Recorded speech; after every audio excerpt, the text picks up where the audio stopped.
So this Sunday is a full week of me not eating meat because of Lent. I had to start it on Sunday because on Saturday there was something going on at home.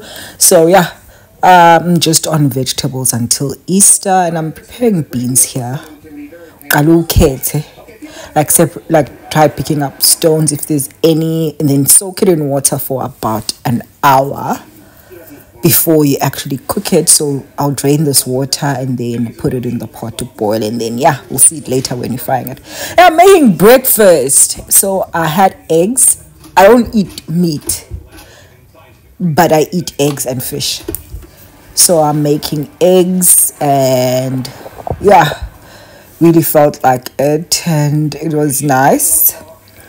Cute eggs. And what else did I eat? Okay, let's look at the video.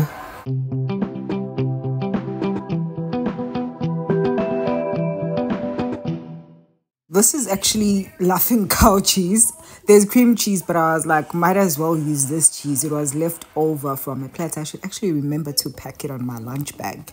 And yeah, instead of butter or actual cream cheese, I'm using this, and then tomatoes. And I'm also using like lettuce. It's getting brown. I really don't like lettuce. That's why I'm only using one, even adding aromat on it, because I don't like lettuce. I actually don't like it. And my eggs, yes, they are a bit burnt. I prefer them this way, otherwise they should be scrambled. Okay. And yeah, this is me and enjoying my bread. It was actually really nice. And yeah, that's breakfast.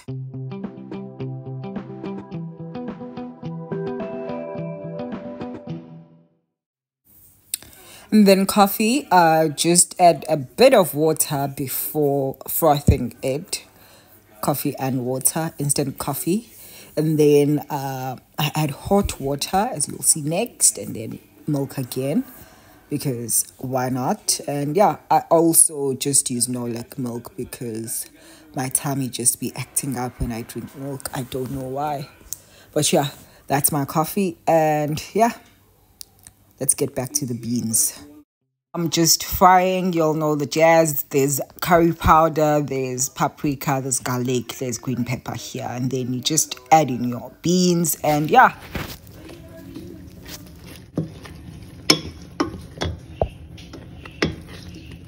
That's actually stock, beef stock action. Ending kaya, so now it is time for uputu, and I'm making it very what's this called?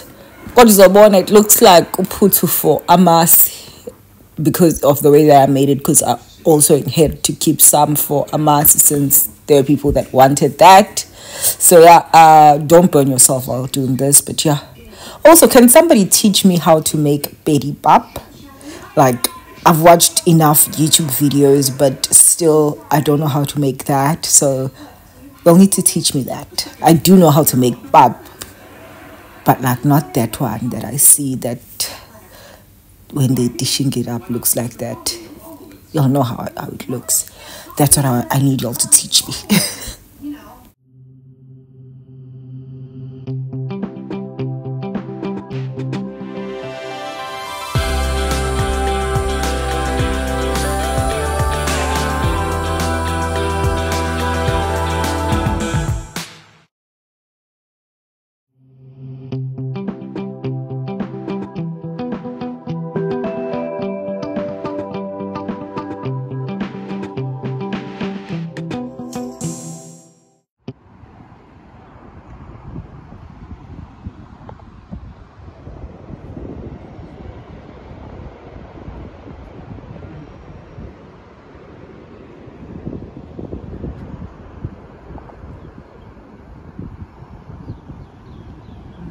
Fun fact, I actually went for a drive and ended up at Kingsburg and detoured to this beach because, yeah, this is Doonside Beach.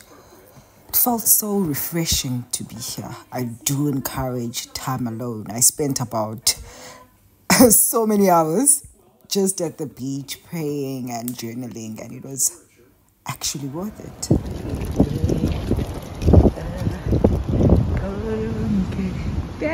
Yes, baby Grace.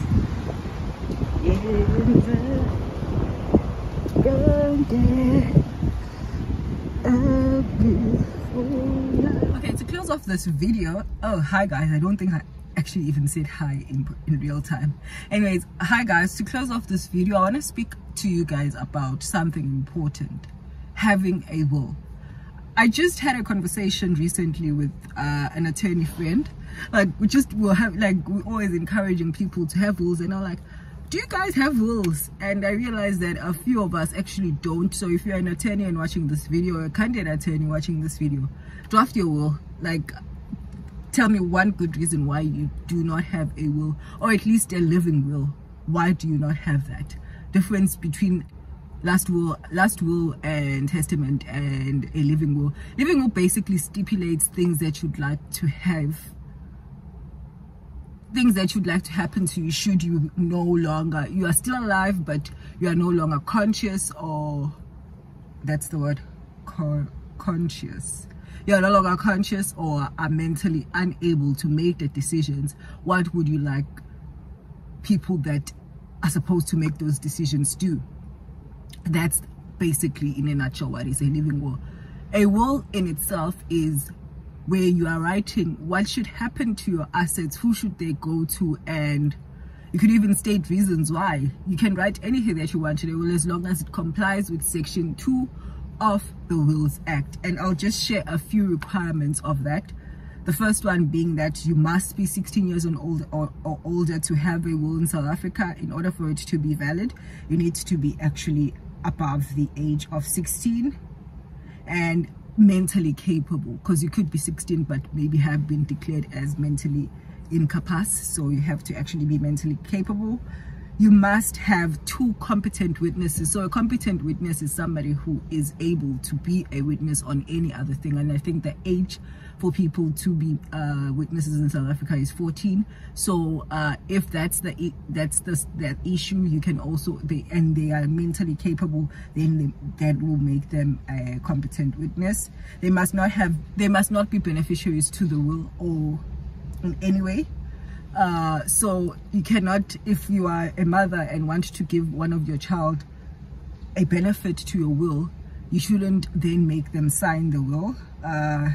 You must date it. It has to be dated, because any will that you write outdates or cancels the previous will. So it must date it so that we know when exactly did you do it. And the pages must be initialed, and the will must be signed at the end and not at the end of the page. Like, that's what I usually encourage. Don't sign it at the end of the page, because people can add things. So sign it at the end of the will.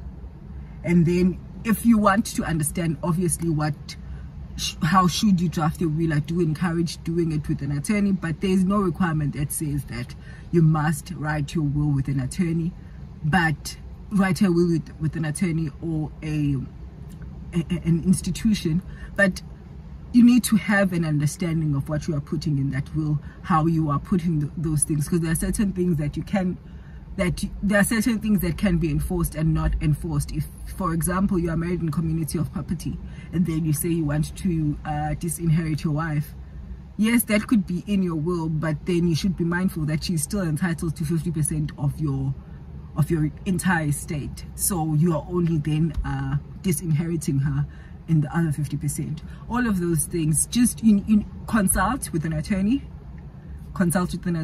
You can do your will with your financial institutions. A lot of people that I know do them with financial institutions, but most of the time the wills come back as invalid. But I do encourage, that's what I wanted to do, encourage you to do your will. And you don't have to have many assets. My will is basically stating that all assets that I have should go to whoever. And in my view and in my understanding of the way that I worded it, I didn't word it as I've just said it, but the way that I word it includes future assets that I will obtain, and that will help me in the future, because then I'll be able to give the beneficiaries that I would have put in my will the whatever that I want. And the most important will to me right now is my living will, because I've stipulated how I want things done, and I've even stipulated how basically planned my own funeral if ever they need to be.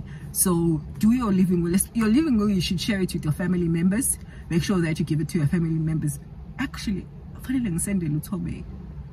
I will send my will, my living will, not my will, because my will, my trustee has, my executor and my trustee has that.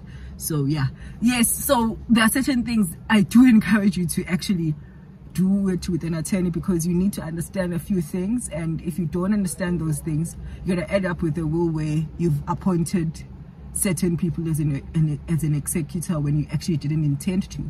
And that's usually the biggest issue with institutions these days. Anyways, with that said, thank you so much for watching.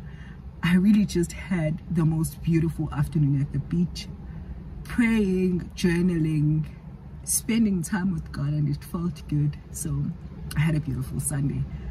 My Saturday was not that great, but my Sunday was beautiful. Thank you guys for watching, and I will see you on my next video. Bye.